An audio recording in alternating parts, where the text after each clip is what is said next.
Hello everyone, SirMonkeySuit here, back again with Hunter x Hunter. We are on episode 146, and in the last episode we had Gon finally come out of his coma, off of life support, because Killua, he basically followed through, like he said he was going to do with Aluka, and get that wish done to, bring Gon back into our lives, and also Leorio's life, because that reunion was great. And he is also spotted Jean as well, so I want that reunion. Well, you could even call it a reunion, I suppose. So I mean, they were together at one point, though Gon would never remember it. So I want that. Let's get into that. We've had some things with Pariston, whether he's being truthful or not, we don't know. I feel like with his character being, supposedly being unpredictable and keeping that way, I feel like there's nothing to say that he didn't just lie last episode when he was talking to Cheadle, but who knows, we'll wait and see. And I feel like Killua has ran off. It feels like he has to take care of Aluka, especially with still Lumi out there. And I feel like with how things left with Gon and Killua in the Chimera Ant arc, it kind of, writing-wise, it makes sense, and it's good writing.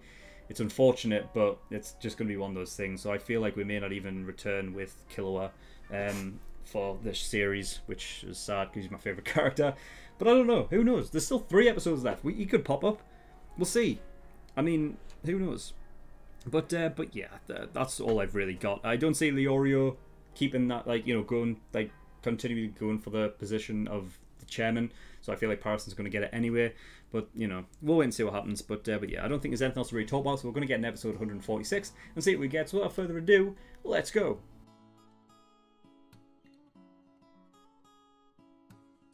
Okay, episode 146. I never expected that I would feel for something, because I don't know what something is. Like, I don't understand. I said like some episodes back that I don't know if this, it feels like the closest thing I could sort of theorize to a point is that something is a Nen thing that was placed on Aluka from somebody else. But it's like something's got its own personality as well. So I don't know. I don't know what it means. I don't know if it even matters. I would like to get some details on it, but I don't know if I mean, we're not going to get in the show, are we? We're just not. At least not now, anyway. Not in these 140 episodes. Fuck's sake. Oh, God. I don't even know where to go from here. Alright, that's great. It seemed as though Illumi was onto something while walking there, and it seems the thing is they are commands, not requests. So, requests, something that, Aluka or something requests or whatever, but I'm more talking about request as in a wish. So you're essentially requesting a wish and asking for it rather than commanding it, which seems to be right in what Killua was saying. But yeah, I mean, it's just crazy. I thought it was like when he was sitting talking and it wasn't all sort of revealed and explained, I thought it was something between Aluka. Aluka has the power that she can use with something, but something with it being a different sort of side and personality or whatever is different. Like, so Aluka would be able to use something's power for the fixing side of it, but the other side is something that something does by herself. Oh man, but it just seems like straight up sort of commands. And I'm glad that she's sticking around now that we know that she's got her own personality and it's not you know what I mean. I was feeling it before she even broke down crying, and she was just saying, even if it never I mean, that definitely heightened it a bit. But even if something wasn't capable of showing emotion like that, uh, the fact that it was like the fact that something was saying that she loves Killua over and over again, and you could even see it on Killua's face. So even before she shed tears, it was impactful in a way because it's still that thing of, even though we don't know what something is, it's still like there is still something human about that, about not wanting to leave. You know, like, please don't order me to go, kind of thing. So even before the shed of the tears, that was emotional.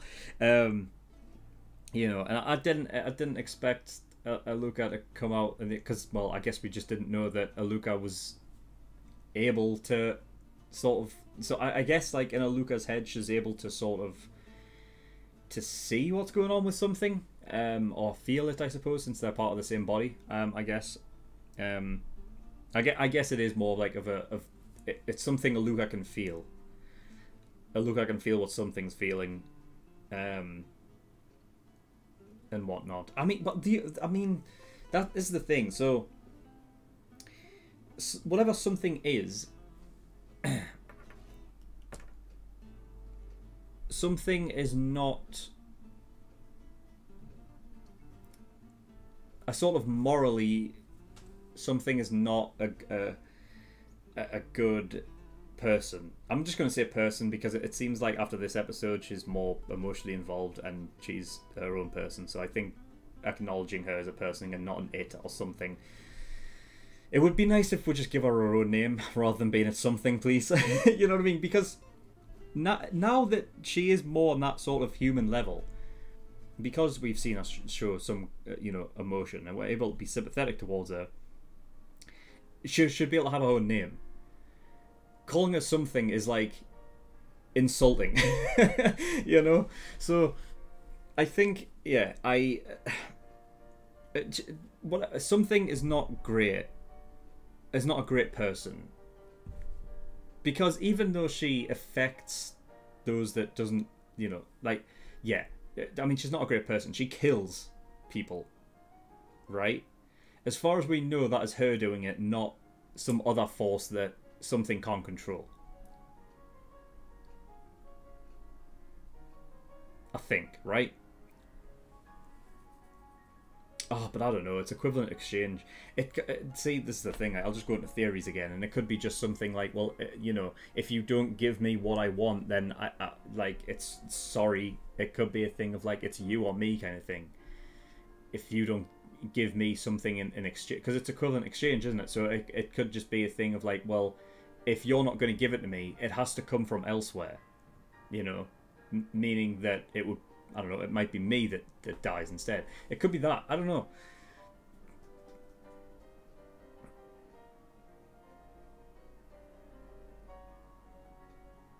Because that's the thing, is like, I don't know the ins and outs of it. It's just that because the wish of one person, like some other person, like, affects somebody completely different, it kind of is terrible, and it's like, it's horrific, and it's not right. So, but I don't know. It seems like it'll be fine now because, and I don't know how much this is really going to work. I feel like the way that they explained it in this episode, that things technically should be fine with Aluka and something right now. Like, she shouldn't be, because Killua said that no more wishes for anybody else then. And even when he was saying you can't come out anymore, they are commands. But similar to when Illumi was saying that, when Aluka or something, like Aluka was requesting something, that wasn't request from something. Fucking hell, man. That it, like, the opposite way. I don't know if those were truly commands that he was giving her, or what. Because this is something I asked before. Like, could you request that she doesn't kill anybody anymore, or can you request that she like something isn't a part of her anymore? I'm sure I asked that like 5-6 episodes ago or something.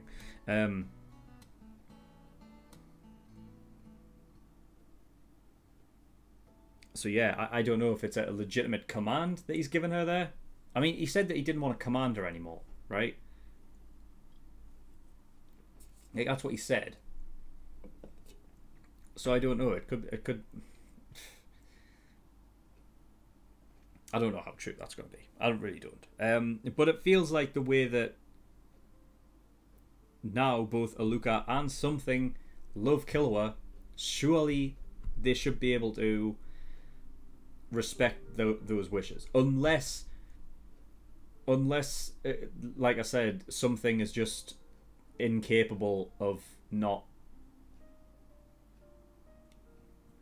like, that could just be something that is not not possible for her.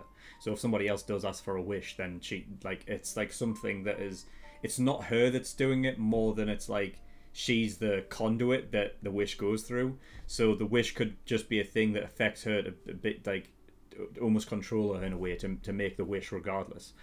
So I don't know to what degree it really means, like, if other people, because then that completely removes the whole Illumi thing of him wanting that power. So and I don't know if it's a good idea to remove that from the story or what, because then it just kind of reverts back to Illumi going after Killua again and that whole thing. Whereas at least with Aluka and Something being there, there's a reason to go there. I don't know, like, whether that's a better choice or not. But it's all hypotheticals. So yeah, at the very beginning of the episode, Gon knows about Kite. I was confused. I mean, I suppose it makes sense because he came out of that of the life support and everything. I imagine we won't see it, but well, obviously we didn't. But I don't even think we'll see it in a flashback. There's no real reason to. Well, I don't know. We might. Nah, I don't think it will. Like, I feel like once Gon came out, like after the healing process and whatever, that he probably would have been that way. Like, he wouldn't have been far too different. And then with Morel being there, he possibly would have immediately, like, as quick as possible, given that information. And then, and it makes sense. That's the reason why he turned up through the doors, like, with a happy face on, whatever. Because he knew at that point. But yeah, so he knows. And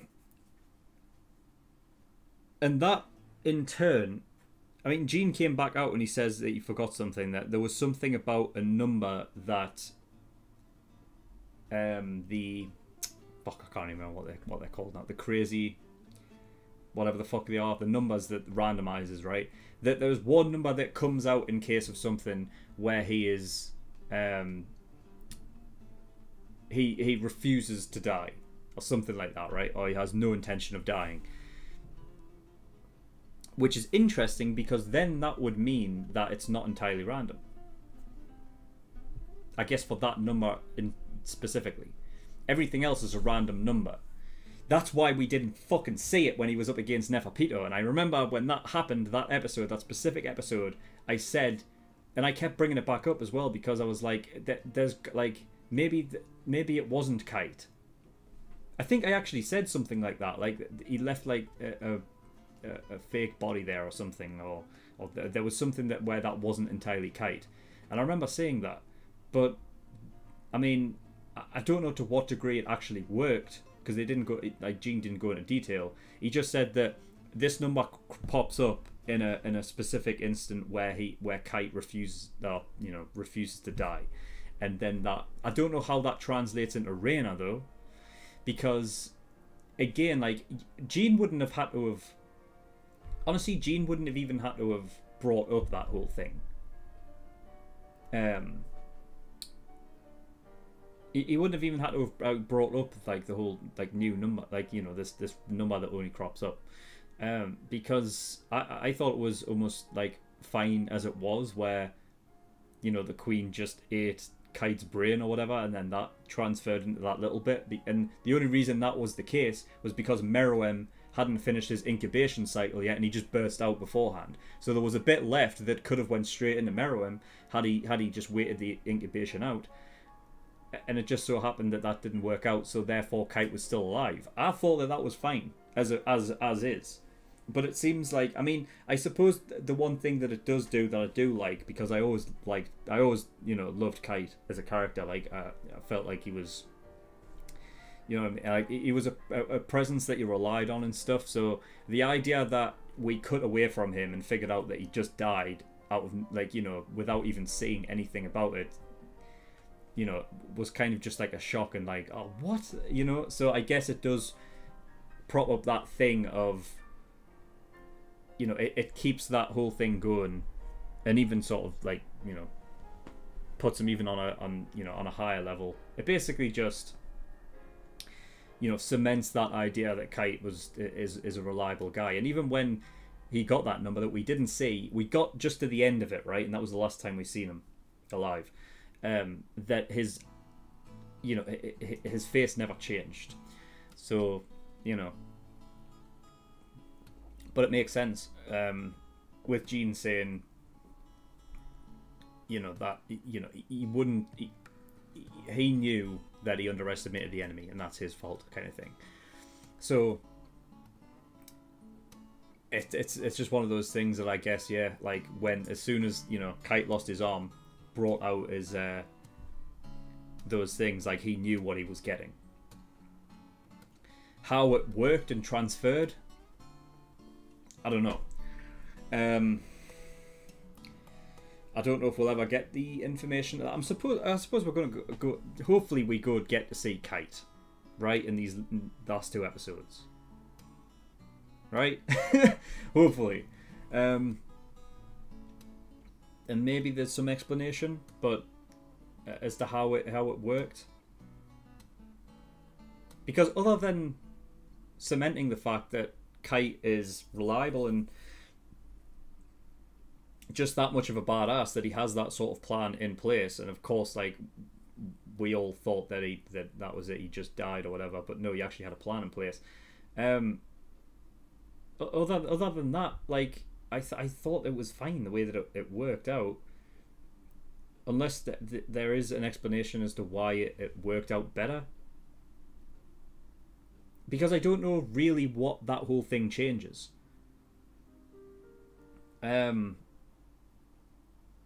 Unless that number makes it so that if there is any part of Kite left, then he remembers regardless. Doesn't matter, like, if he's transported into some other body, he remembers all of his stuff. Because technically you are your memories and your brain, right? That is you. It's not your sort of physical outer body, the way you look like. You are your brain inside, and your memories and everything and your experiences, all of that stored up in there, that is you. So unless, I don't know, he... Because what? Don't we like only use like 10% of our brains? Something like that at any one time. So, I don't know, maybe he unlocked 100% of his brain, so everything was in there all at once, and therefore any part of his brain left that was... But that's the thing, though, like... I guess he was like one that was studying chimera ants, so he must have known. I'm sure he went into it like in detail, like when he was explaining chimera ants and stuff. So he probably already knew the ins and outs, and that what was probably going to happen to him. So whatever this number was, helped towards that specific situation. Because I mean that's my point. Like, I don't know what difference it made either way. If his brain was eaten by the Queen anyway, some of that would have went into Little Raina, and that ended up being Kite. So I don't know how much it really changes, other than it just does. It just reaffirms that he's a badass. But I don't know. You might get some more information if we get to talk. I mean, now that it's pretty much confirmed that Kite is still around, he's just a little girl now. That's one thing. Like, he's got to be like just a recurring character in the story. Of course he would be. So he's going to have to bring it up at some point, right? He has to. When they next meet. Hopefully that's in the next 2 episodes, but we'll have to wait on that. Jean being fatherly as well. I love that. I love the fact that he didn't know how to deal with him when Gon was just, going hysterical, and he was like, "Oh, I'm sorry," and he was going through like the whole Chimera Ant thing. But as soon as Gon says it should have been me that died, and something that Jean is like, it feels like that's the one thing that Jean knows, and this is why I've said like previously, like it's almost like Jean knows the future, because he's able to just know things. It was confirmed actually that Jean was actually looking over Gon, maybe the whole time, who knows, but because he was like, otherwise Kite'll smack you again, which he would have only known that if he had been looking in on him. So it's that it's nice that Gon knows that, now that Jean isn't just this terrible father doesn't want to see him. He does. It's just he's he just looks over him from far away. But yeah, I mean, I like the fact that as soon as it came to Jean, like Jean's sort of strengths, like that, knowing about this world and everything like that, knowing that what had went on and everything, he was able to switch on and basically tell Gon exactly how it is. And there was something very fatherly about that, that he was giving it to him straight, and it's that sort of, that parently sort of vibe that he was giving off there, strictly like mostly fatherly. It was more paternal than maternal. I feel like maternal generally, I mean, of course this doesn't go for everyone, but generally, like, maternal love is sort of more sort of alleviating that kind of thing that your son or daughter is going through, and like protecting them and saying everything's going to be all right. While a father would generally, I suppose in my experience anyway, would more be prone to basically saying, look, this is how it is straight, this is how you deal with it, and it's sort of giving him that sort of, I guess, reality check that Gon kind of needed, and just leveling everything out. This is how it is. It's just how it is. Deal with it. Like, it's all done and dusted now. Kite isn't actually dead. What's the point regretting about this? Pick yourself up, move on. So, I like that whole bit with Jean there. I'm glad that he actually got that bit, and he wasn't just totally oblivious to how to be a father.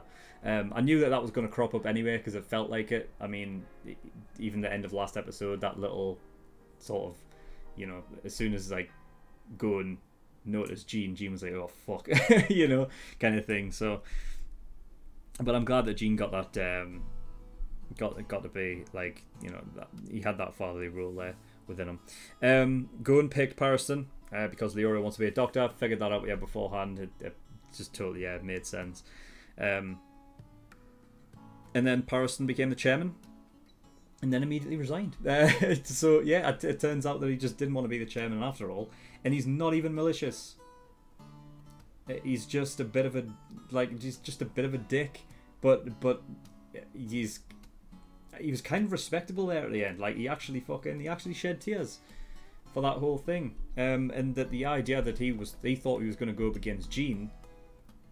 He wanted Jean to win, I feel like, because he knew that, even though, last episode he basically said that he was he's an enemy that I trust. He knew that what Jean was going to go, like, that Jean would go around, like, he would go, basically take the Hunter Association the right way, the way that he wanted, and yeah, so that's why he was a bit sort of hard up to Cheadle, basically saying, like, do it right, otherwise I'll fucking, so yeah, definitely interesting. Anyway, not what I was expecting with Patterson. I suppose it kind of works just for that sort of smaller, like shorter sort of arc for the election. Just having somebody that could prize themselves as a sort of villain, but ends up not really being so.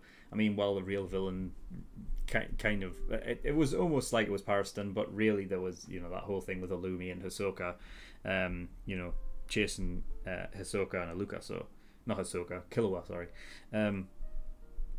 So yeah.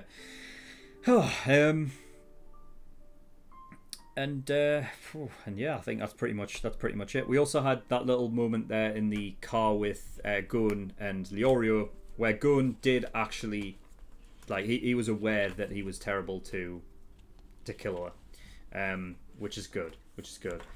I don't know where Killua goes, because I thought he might have just left. It turns out, like, since he was actually still in the same building, I don't know what he does now then. I feel like the way that he is, there shouldn't be any reason why he shouldn't be with Gon and everything like that. But the way that they were talking, it feels like, you know, I mean, Gon and Leorio are going to say kite now.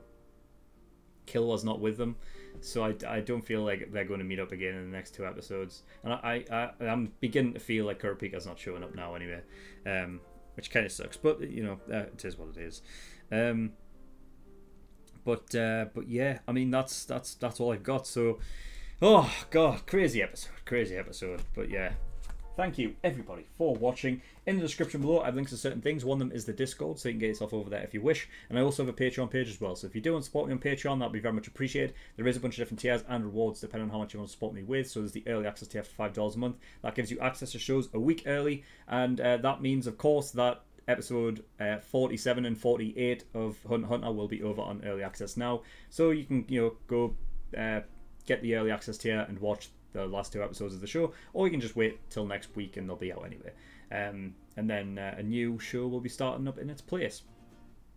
So yeah, I know what it is, but I'm not revealing it to you guys yet. You'll find out when it gets uploaded. But yeah, so there's that for early access. Full length, $10 a month. That gives you access to the reaction in full, uncut, you know, the full, however long it actually is, as opposed to the 10-minute cut footage that usually is there for some shows. Of course, for Hunter x Hunter, it's always, like, you know, it's been full length since, I don't know, like a good 100 and plus episodes. So, you know, it doesn't matter for this show, but for other shows you will need that. And then there are other tiers where you can pay to have a show reacted to as well. So go have a look at those tiers and see what they offer. But that is all I've got. So thank you for watching. I'll see you all next time. Bye bye.